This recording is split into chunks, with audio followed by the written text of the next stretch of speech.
How to use instinct mode effectively in Hitman Blood Money Reprisal.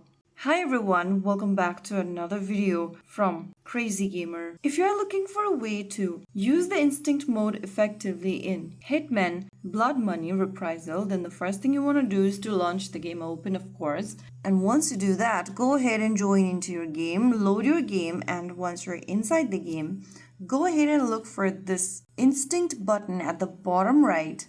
Click on that and you'll be able to see your next target. If you tap on the same button once again, you'll be able to turn off the instinct mode. You can use it to track your target, check the guard's position, and plan your safe routes. Whether you are preparing a disguise, setting a trap, or approaching a target, a quick instinct check can help you ensure the timing is right and the area is clear. So that is how you can easily use the instinct mode in Hitman Blood Money Reprisal. If you found the video helpful, don't forget to like, share, and subscribe to our channel. I will be back again in the next video. Thank you for watching.